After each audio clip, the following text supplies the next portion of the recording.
आज ही Doubtnut app download करें। Doubtnut पर होगा अब आपके सभी मैथ्स, केमिस्ट्री, फिजिक्स और बायोलॉजी डाउट्स का सफाया। बस अपने क्वेश्चन की फोटो खींचो, उसे क्रॉप करो और तुरंत वीडियो सोल्यूशन पाओ। Download now. In this question we have given a uniform spherical cell of mass capital M is equals to 4.5 kg and radius r equals to 8.5 centimeter. Can rotate about a vertical axis on a frictionless bearing. A massless cord passes around the equator of a cell over a pulley of rotational inertia I is equals to 3.0 into 10 to the power minus 3 kg meter square and radius r equals to 5.0 centimeter and is attached to a small object of mass m is equals to 0.60 kg. There is no friction on the pulley axle. The cord does not slip on the pulley. What is the speed of the object when it has fallen 82 centimeter after being released from rest? Use energy consideration. तो question में क्या दिया, language बहुत लंबी लिखी है। हमारे पास क्या है, एक स्पेरिकल सेल है, किसी एक्सेल के थ्रू ये रोटेट कर रहा है। ठीक, इस स्पेरिकल सेल के इक्वेटर से हमारे पास एक कॉर्ड है, एक कॉर्ड हमारा एक पुली से पास कर रही है, पुली के दूसरे एंड पे हमारे पास एक मास लगा हुआ है। ठीक, इतनी चीज़ें क्वेश्चन में गिवन है। अब क्वेश्चन में कह रहा है जो हमारे पास पुली है, एक जो कॉर्ड है इस पुली के ऊपर स्लिप नहीं कर रही है, इसका मतलब पुली हमारा रोटेट करेगा और इसका मोमेंट ऑफ इनर्शिया हमें गिवन है I 3.0 into 10 to the power minus 3 kg metre square. अच्छा, जो हमारे पास ये स्पेरिकल सेल है, it can rotate about a vertical axis. ठीक, जो ये एक्सिस होगी, इस एक्सिस के अबाउट क्या होगा, ये हमारा स्पेरिकल सेल रोटेट कर सकता है। ठीक, इस एक्सिस के अबाउट क्वेश्चन में दिया है कि a uniform spherical shell of mass, उसका स्पेरिकल सेल का मास हमें गिवन है, रेडियस भी गिवन है, rotate about a vertical axis on frictionless bearing.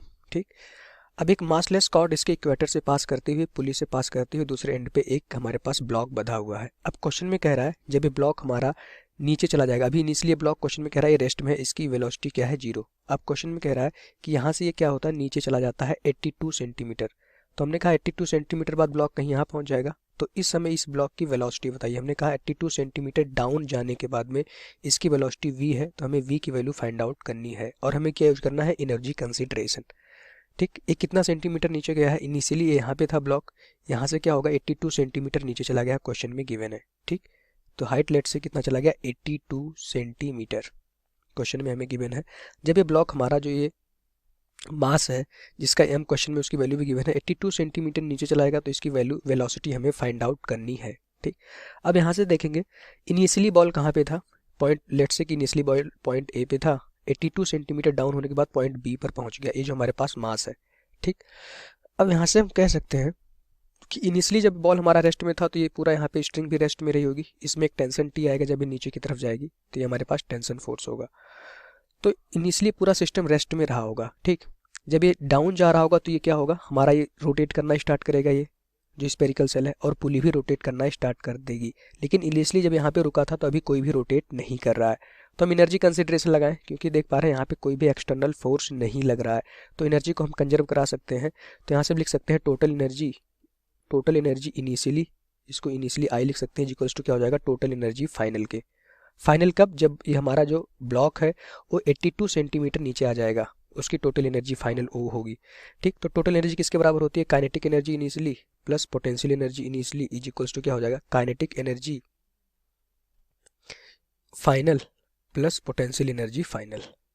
अब यहाँ से देखेंगे इनिशियली तो ये जो हमारे पास स्पेयर था भी रोटेट नहीं कर रहा था, तो इसकी जो एनर्जी हो जाएगी वो 0 हो जाएगी प्लस। अब यहाँ पे देखेंगे जो हमारे पास पुली है, यहाँ पे क्वेश्चन में दिया है कि जो पुली है जो ये कॉर्ड है इस पुली के ऊपर स्लिप नहीं कर रही, इसका मतलब ये पुली भी रोटेट कर रहा होगा और उसके रोटेशन का मोमेंट ऑफ इनर्शिया हमें गिवन है और आर की वैल्यू गिवन, आर क्या है, इस पुली की रेडियस ए भी हमें गिवन है। ठीक, अब यहाँ से अगर देखें तो इनिशियली पुली रोटेट नहीं कर रहा तो उसका रोटेशनल काइनेटिक एनर्जी भी 0 होगी, प्लस ब्लॉक भी हमारा रेस्ट है तो इसकी काइनेटिक एनर्जी हो जाएगी 0। अब हम बात करते हैं पोटेंशियल एनर्जी की। अगर हम कहें ये हमारा रेफरेंस पॉइंट बी है, ठीक, तो इनिशियली पोटेंशियल एनर्जी कितनी थी, यहाँ से h ऊंचाई पर ये हमारे पास ब्लॉक था, तो इस ब्लॉक की पोटेंशियल एनर्जी कितनी हो जाएगी, mgh। ये हमारे पास क्या थी, तीनों काइनेटिक एनर्जी, किसकी, स्फेरिकल सेल की, पुली की और मास की। काइनेटिक एनर्जी इनिशियली 0 होगी, क्योंकि यहाँ से हम देख पा रहे हैं ना तो ये हमारे पास स्फेरिकल सेल रोटेट कर रहा है, ना तो पुली रोटेट कर रही है, ना तो ये हमारा जो ब्लॉक है वो नीचे जा रहा है। तो टोटल काइनेटिक एनर्जी हो गई 0 प्लस पोटेंशियल एनर्जी कितनी हो जाएगी, mgh। ये हमारा आ गया इनिशियली टोटल एनर्जी। अब आते हैं फाइनल पे। फाइनल पे जब हमारा ब्लॉक नीचे जा रहा होगा तो यहाँ से आप खुद देखिए ये भी रोटेट कर रहा होगा। ठीक, लेट्स से कि ये ओमेगा एस स्पेरिकल सेल है तो इसकी एंगुलर वेलोसिटी क्या है ओमेगा एस। ओमेगा एस से रोटेट कर रहा होगा, पुली हमारा नीचे की तरफ इस तरह से रोटेट कर रही होगी, पुली भी रोटेट कर रही होगी, तो लेट्स से कि इसका जो रोटेशन का एंगुलर वेलोसिटी है ओमेगा पी। ठीक, अच्छा ये ब्लॉक भी नीचे जा रहा होगा, उसकी वेलोसिटी कितनी है वी। तो यहाँ से हम देख पा रहे हैं कि ये हमारा ये रोटेशन कर रहा है, ये जो स्पेरिकल सेल है भी क्या है रोटेट कर रहा है।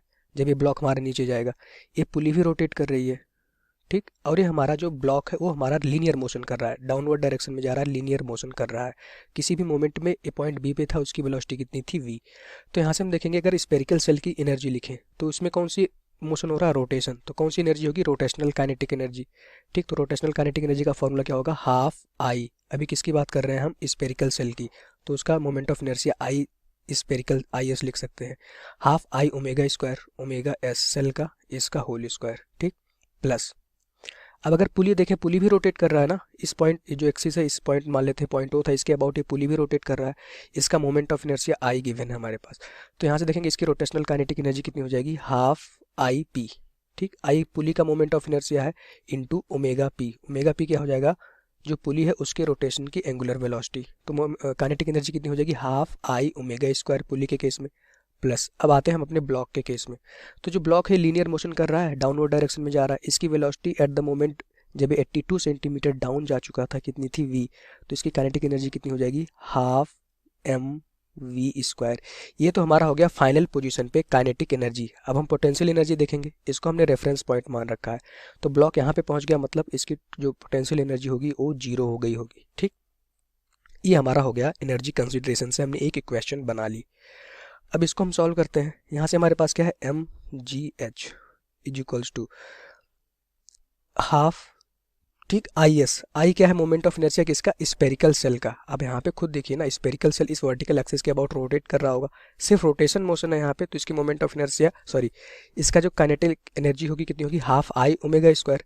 तो हमने मान रखा है इसका जो मोमेंट ऑफ इनर्शिया है आई एस है स्पेरिकल सेल के लिए, और इसका जो एंगुलर वेलोसिटी है ओमेगा एस। ठीक, तो यहाँ से moment of inertia spherical shell का क्या हो जाता है 2/3 स्पेरिकल सेल का मास, तो स्पेरिकल सेल का जो मास है वो कैपिटल एम है, उसकी वैल्यू हमें गिवन है कितना 4.5 kg, और इसकी जो रेडियस है वो भी हमें गिवन है कितना कैपिटल आर, उसकी वैल्यू गिवन है 8.5 सेंटीमीटर। ठीक, तो यहाँ से इसका जो मोमेंट ऑफ इनर्शिया हो जाएगा 2/3 कैपिटल एम आर स्क्वायर।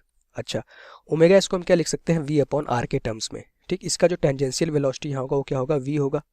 ठीक, तो यहाँ से हम देख सकते हैं कि जो v इक्वल्स टू क्या लिख सकते हैं हम capital R into omega spherical shell का। ठीक, v equals to R omega लिख सकते हैं ना, तो यहाँ से इसकी जगह पे लिखेंगे ओमेगा की जगह पे क्या हो जाएगा हमारे पास v अपॉन आर का होल स्क्वायर। ठीक, प्लस अब यहाँ से देखते हैं अपने पुली पे आते हैं आई हाफ आई पी। पुली का जो मोमेंट ऑफ इनर्शिया हमें क्वेश्चन में गिवन है कितना, अगर देखें तो आई पी की वैल्यू यहाँ पे गिवन है moment of inertia of pulley 3.0 into 10⁻³ kg, क्या हो जाएगा 3.0 इंटू 10⁻³ kg। ठीक, तो यहाँ पे वैल्यू पुट कर देंगे अभी I P into omega P क्या हो जाएगा हमारे पास v upon R P radius of pulley. Radius of पुली की वैल्यू हमें गिवन है कितना 5 सेंटीमीटर। क्वेश्चन में दिया जो हमारे पास पुली है उसकी जो रेडियस है आर पी वो हमें गिवन है कितना 5 सेंटीमीटर। तो यहाँ से इसकी वैल्यू रख देंगे। ठीक, इसका स्क्वायर हो जाएगा plus half M V square. यहाँ से हमें क्या फाइंड आउट करना था v की वैल्यू, तो ये जो हमारे पास ये 2 है यहाँ भी हाफ है, यहाँ भी हाफ है, यहाँ भी हाफ है, तो यहाँ पे इधर आ जाएगा हमारे पास 2 क्या हो जाएगा 2mgh इज इक्वल्स टू यहाँ पे क्या बचा ये देखेंगे आर स्क्वायर से आर स्क्वायर कैंसिल हो जाएगा, यहाँ पे सिर्फ बचेगा हमारे पास 2/3 M V square capital M जो स्पेयर का मास था, प्लस यहाँ पे हमारे पास क्या बचा I P upon R P into V square, plus यहाँ पे सिर्फ हमारे पास क्या बचा है एम वी स्क्वायर। हमें v की वैल्यू फाइंड आउट करनी थी, तो अभी हम यहाँ से फार्मूला बना ले, अगर इसमें से हम v स्क्वायर कॉमन ले लें तो यहाँ पे क्या बचेगा 2/3 capital M plus I P moment of inertia of pulley upon radius of pulley, plus यहाँ पे क्या हो जाएगा m, और ये क्या हो जाएगा हमारे पास v स्क्वायर। हमें v की वैल्यू फाइंड आउट करनी थी। ठीक, ये किसके बराबर हो जाएगा 2mgh के बराबर। अब यहाँ से इसको हम सॉल्व कर लेंगे। अगर देखें v स्क्वायर कि अगर यहाँ से वैल्यू फाइंड आउट करें तो इसको क्या हो जाएगा हमारे पास ये 2mgh डिवाइडेड बाई यहाँ पे आ जाएगा हमारे पास 2/3 capital M plus I P upon R P plus M. ठीक, ये हमारे पास v स्क्वायर की वैल्यू आ गई। अगर हम v की वैल्यू फाइंड आउट करें तो इसका क्या हो जाएगा हमारे पास रूट इसका आप हम पूरे टोटल का रूट ले लेंगे, ये हमारे पास v की वैल्यू आ गई। यही हमारा v होगा जब ये हमारा ब्लॉक 82 सेंटीमीटर डाउन चला जाएगा। सारी वैल्यू पुट कर देंगे यहाँ पे, तो v इक्वल्स टू हो जाएगा 2 मास हमें गिवन है कितना, जो हमारे पास ये ब्लॉक है उसका मास गिवन है स्मॉल m की वैल्यू 0.60 kg। ठीक, ये हमारे पास जो स्ट्रिंग से मास बधा हुआ था उसकी वैल्यू गिवन थी 0.60 kg। वैल्यू आप यहाँ पे पुट कर दीजिए, 0.60 इंटू जी की वैल्यू लेट से 9.8, कितना सेंटीमीटर नीचे गया था 82 सेंटीमीटर, तो उसको मीटर में कन्वर्ट करेंगे 0.82 आ जाएगा, डिवाइडेड बाई इसको करेंगे 2/3। ये मास कितना था स्फेरिकल सेल का, उसकी वैल्यू हमें गिवन है 4.5 kg। ठीक, तो यहाँ से देखेंगे कितना हो जाएगा हमारे पास इंटू 4.5 प्लस यहाँ पे होगा आई P, moment of inertia of पुली, वो गिवन है 3.0 इंटू 10⁻³ kg। तो क्या हो जाएगा यहाँ पे 3.0 into 10⁻³ kg divided by R P, radius of पुली, उसकी भी वैल्यू हमें गिवन है 5 सेंटीमीटर। ठीक, तो इसको मीटर में कन्वर्ट करेंगे, क्या हो जाएगा 5 into 10⁻² metre plus mass of object, तो उसकी वैल्यू कितनी है 0.60। इसका पूरे का रूट ले लेंगे तो हमें v की वैल्यू मिल जाएगी। ठीक, अब आप इसको पूरा सॉल्व करेंगे तो यहाँ से v की वैल्यू आ जाएगी 1.4 मीटर पर सेकेंड। ये हमारा इस क्वेश्चन का आंसर हो जाएगा। इसको पूरा आप सॉल्व करेंगे तो v की वैल्यू कितनी आ जाएगी 1.4 मीटर पर सेकेंड। यही हमारे इस क्वेश्चन का आंसर हो गया। हमने एनर्जी कंजर्वेशन लगाया कहाँ पे, initial total energy is equals to final total energy. Initial total energy की फाइनल टोटल एनर्जी को इक्वल करके हमने v की वैल्यू फाइंड आउट कर ली। यही हमारा इस क्वेश्चन का आंसर हो जाएगा। Thank you. क्लास 6 से 12 से लेके नीट, IIT, JEE मेंस और एडवांस के लेवल तक 10 मिलियन से ज़्यादा स्टूडेंट्स का भरोसा। आज ही डाउनलोड करें डाउटनेट ऐप या व्हाट्सएप कीजिए अपने डाउट्स 8400 400 400 पर।